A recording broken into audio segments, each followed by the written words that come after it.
Okay, check this out. So that might look like mist, right?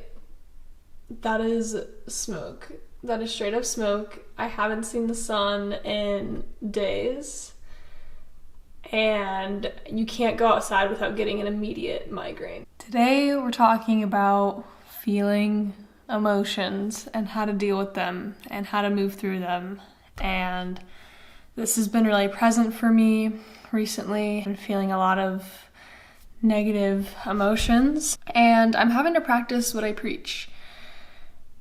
And I'm finding it's really difficult. I'm literally having to go back into my coaching notes and reteach myself the techniques and the tools for feeling emotions. So I thought, hey, why not make a video about it? You know, it'll help me solidify the information for myself, and I'm sure a lot of you are going through something similar. Of course, we all have bad days, and I think it's always useful to know how to move through emotions that are really hard to feel. So learning how to feel emotions and how to deal with them and how to make the most of them is not only important for, recovery and healing your relationship with food and body image, but also for life in general. These tools I'm going to talk about are applicable to everything in life. So when something happens in our life that's out of the ordinary, unexpected, or if we're trying to rewire our brain like we do with eating disorder recovery, body image healing, we're trying to teach our brain to think differently. And when you do that, a lot of repressed stuff gets uncovered. You're having to challenge beliefs that you have. You're having to really face emotions, and you can't just ignore them. They show up and they're really unavoidable. Okay, I keep shaking my foot. I don't know if you can see the camera shaking right now, but I keep jiggling my foot because guess what? I tried to quit caffeine, and all I'm gonna say is it only lasted a week, and I am gonna try to quit again because the last time I quit, which was for 4 months straight, it was a really good decision and it helped my anxiety a lot, but gosh dang it, I got back on it because what happened was I started taking on a lot of passion projects, and I just started relying on coffee for getting through all of that. So anyways, I'm gonna quit caffeine again, but right now my foot keeps tapping and my leg is jiggling, so if the camera starts shaking, I'm sorry, I'm not gonna refilm this. Okay, back to emotions. So emotions show up in a lot of different ways. They can show up, as thoughts that we have. They can show up as feelings. They can show up as physical sensations. For me, I'm feeling a lot of grief and sadness and anxiety right now. And the grief and sadness is in my stomach. There's a heaviness in my chest, and the anxiety is a tightness in my chest. So my chest is feeling both tight and heavy, which is not a great combo, not my drug of choice. So something that's really interesting is animals don't have trouble processing trauma or emotions. Humans are the only ones that have trouble with it. For example, if an animal is getting attacked and they survive the attack, they will go alone and out to the woods or wherever. They will seclude themselves and they will shake their bodies aggressively and violently until the trauma has moved through their body. Okay, what's going on there? Why does that make sense? And after I explain how emotions work and how they're meant to be processed, this will make a lot more sense. But humans are the only ones, again, who have trouble processing emotions, and that's because we are linguistic creatures. The difference is that we tell stories about our emotions. We make emotions mean something about us. We have all of this context because of language, and we apply emotions to that. Because emotions are inherently neutral. We put a definition to them and we make them mean something about us and our lives. We interpret them to mean either something good or something bad, and that directly affects how we process emotions and how we approach them in general. But typically we run away and we hide from emotions rather than processing the emotions in the moment and letting them move through our body. So I'll give an example of telling a story about ourselves based on emotions. So say, for example, I ask a question about something that I don't know about. And then say I get made fun of for not knowing the thing, people make jokes about me, people poke fun at me for not knowing about whatever topic I asked a question about. I might make what's called a protective decision to never share my ideas or speak up again.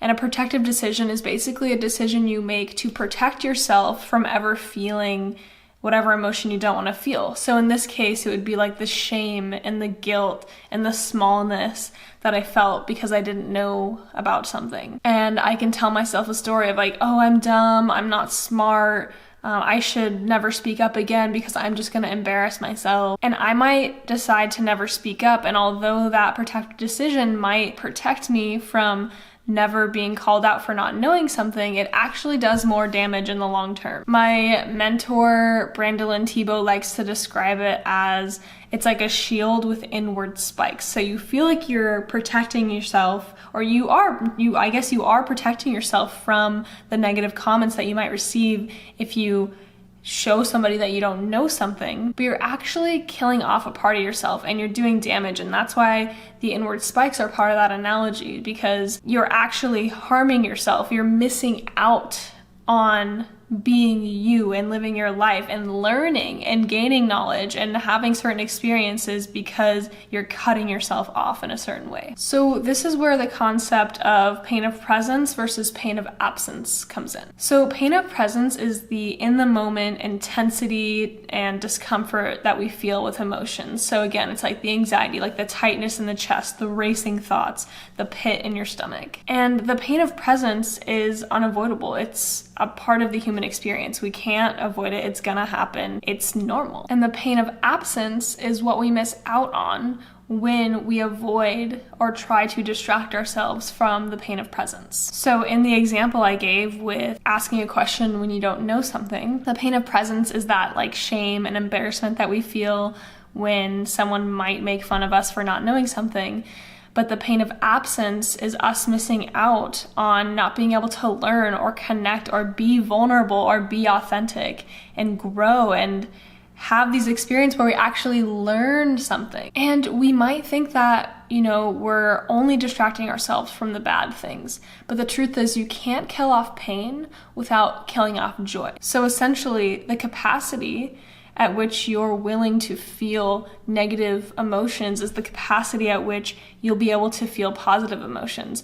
So if you're not letting yourself feel negative emotions, like say you're only letting yourself feel it up to here, you're only going to be able to feel joy up to the same level. So to really figure out where you're experiencing pain of absence, you can ask yourself this simple question. So I want you to fill in the blanks. If blank weren't such a problem for me, then blank. So for the example I gave, if feeling embarrassed and feeling stupid and feeling dumb wasn't such a problem for me, then I would ask more questions and I'd be willing to be more vulnerable and authentic. I would be able to learn more and be myself around people. Okay, so I get it. Feeling emotions is really freaking hard. And we've kind of been taught that we should be able to just push away negative emotions. It's like, don't cry, just get over it, just move on. Why is this so normal in our society? Why is this accepted as an okay way to approach emotions when it doesn't actually make sense and it actually does more harm to us in the long term? Why do we do this? So this is a concept called experiential avoidance. So most of us have been taught that we can just turn off emotions and that we should only feel positive emotions, and that happiness means only feeling what we call good emotions. So the reason why this logically makes sense to us is because it's how the external world works. So if it's cold in a room, you turn on the heater. If it's dark, you switch on the light switch. It's very black and white. It's very much like you just do the opposite of whatever's happening. So for example, it's like if I'm feeling sad, I'm just gonna, turn it off and try to feel happy. But the internal world is actually the exact opposite. If you aren't willing to have something or feel something, you will. And there's this saying, like, the more you resist, the more it will persist. So the more you resist emotions, the more that they're gonna be there and the more intense they're gonna get. And we've been taught that we should be able to control our emotions, like a light switch, like turning on a heater in a cold room. And this makes sense because think about your childhood and think about your authority figures. We never saw our teachers cry. I mean, maybe some of you have, but it's definitely not a normal thing. I remember seeing a couple of my teachers cry, but it was like, yikes, like this is intense, and everyone was really uncomfortable with it. Same with our parents. Maybe you saw your parents have some emotional outbreaks sometimes, but as a whole, the people we work with, our teachers, our parents, like they hid negative emotions from us. I never really saw my dad cry, and if I did, it was rare and it was weird, and again, it was really uncomfortable. And we learn from these authority figures. And again, in our culture, we're taught that good health and happiness is the absence of negative emotions. We've been taught that we need to get rid of whatever pain that we're feeling. We need to get rid of that pain of presence in order to be happy, instead of just sitting with it. Another reason why experiential avoidance is so common in our society is because we live in a capitalist society. So think about advertisements. They literally will show you someone who is sad or is missing something in their life, and then they buy this product and then they're happy, right? We see this with weight loss advertisements. We see this with food advertisements. We see this with pharmaceuticals too. Like, we are told, like, oh, just take this pill, just buy this thing, just eat this food and you will feel better. You will be a different person. Oh my gosh, I just recently watched a commercial for Diet Coke, and when you have this lens, it gets really creepy. This Diet Coke ad showed all these moms in the 1980s and the 1970s, and it showed them doing all these like badass things, like all these badass things that moms do. They said in the ad, like, and she did all of that with a Diet Coke in her hand. And it's like, wanna be a badass like your mom? Buy Diet Coke. And I was just like, first of all, that's not why my mom was a badass, okay? But we see it with so many other products where it's like, buy this laptop and your life will change and you will be a better person. Eat this breakfast and you will be happy and energized and everyone will love you and you're gonna kill it at work. And although it's really subtle, once you see it, you kind of can't unsee it, and it's really disturbing and it's really creepy. But people are just out here trying to make money, and when they can convince us that if we buy this thing we're gonna feel better, that causes people to buy it, because people are very uncomfortable feeling negative emotions because that's how we've been taught. And it's just this cycle that keeps playing into itself, where it's like we grow up thinking this, capitalism feeds off of it, then we teach our kids to do the same almost unconsciously, and it's just absolutely crazy. And we need to break the cycle and learn how to move through these emotions in a proper way. We'll spend less money, we'll save time, we'll save energy, and we'll have a more rich experience because of it. And look, I'm not gonna lie, controlling our emotions and distracting ourselves definitely works in the moment, and it works short term. Like, if I'm feeling really sad, eating that pint of ice cream definitely numbs the emotions in the moment. Distracting myself with Netflix definitely works in the moment. Drinking alcohol absolutely numbs my emotions in that moment. But the fact is, these emotions are just energy that want to move through us. So emotions are energy and motion. Emotion. Literally, it is just energy. And because we are linguistic, we have decided to put meaning to these emotions, and it's completely culturally based. If we were taught that feeling depressed was okay, I think a lot more people would be willing to feel it. If we were taught that feeling anger and sadness and grief was okay, I think we would be way better at sharing it and expressing it and getting it out of our system rather than just pushing it down. They literally need to move through our body like that animal who just got chased by a lion. It needs to shake it out and let it move through its body. Just like we do, we're no different. And I like to use this analogy of a wound. So if you have, say, a wound on your shoulder, it might be painful. So you take a pain pill to make it feel better. And then once that pain pill wears off, it actually hurts more, because while you were numbing the pain, the wound was still existing, but it was being left untreated, and so it was just getting worse. And so now that it's more painful, you need to take 2 pain pills in order to feel better. And then those pain pills wear off and it has still been left untreated and it's just getting worse and worse and worse. And this is what happens when we try to avoid the pain of presence through distraction, through drugs, through food, through anything but feeling the emotions. That wound is going to stay there and it's going to fester and it's going to grow unless we take care of it. We need to nurture our emotions. We need to acknowledge them. We need to treat them. So what does that look like? Well, the first thing we need to acknowledge is that negative emotions are happening for us, not to us. They're actually a teacher and they can show us how to be stronger. A lot of times they can teach us lessons. They can reveal things about ourselves. If we let ourselves feel these negative emotions, we can become more sure of ourselves. We can not only connect to ourselves more deeply and understand who we are at a deeper level, but we are also more able to connect to other people in a deeper way too, because the fact is, everybody feels these emotions and we're all walking around pretending like they don't exist and all it is doing is harm. Okay, Anna, what is the solution? Well, the solution is simply willingness. What does that look like? That is the car alarm. We'll just wait. We'll just wait for the car alarm to stop. It's okay. We get you on attention, car, but we're in the middle of filming a video.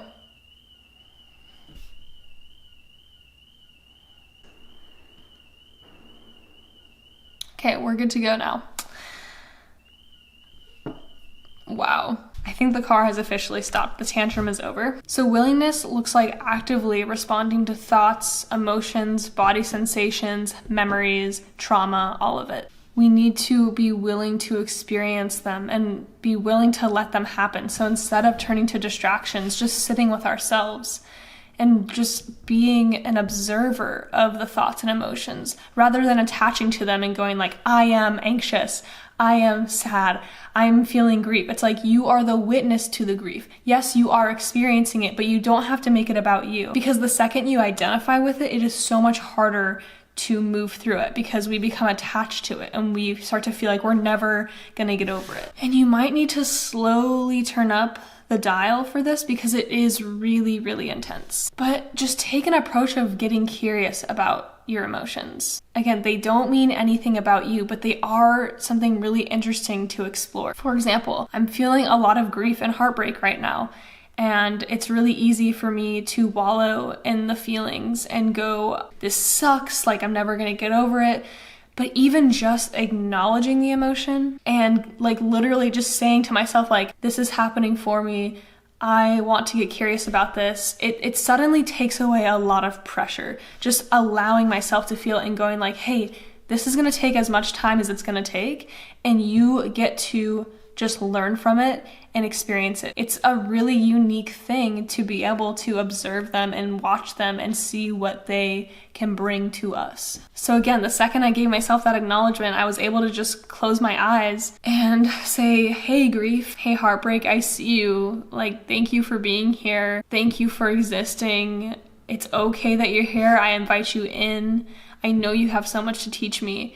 And, you know, I still feel it. I still feel that like pain in my body, but it makes it way easier to deal with it because I know that it's okay and I know I have permission to feel it and I don't have any expectations to stop feeling it, because the second I tell myself like, oh, this sucks, I don't want to feel this, like stop, it just festers like that wound because it wants to move through you. It wants to be experienced. A lot of times if we try to avoid emotions, they'll kind of manifest in other ways. Like it'll come out in irritability, self-harm, lashing out at other people. And it's just a lot more healthy and efficient really to just allow the emotions to be there. I love this quote from Anti-Diet. It says, emotion isn't a flood that will inevitably drown us. Rather, it's a wave that we can learn to surf and channel. Don't fight it. Let it move through you without judgment. Ask questions like, what is the healing impulse inside my emotion?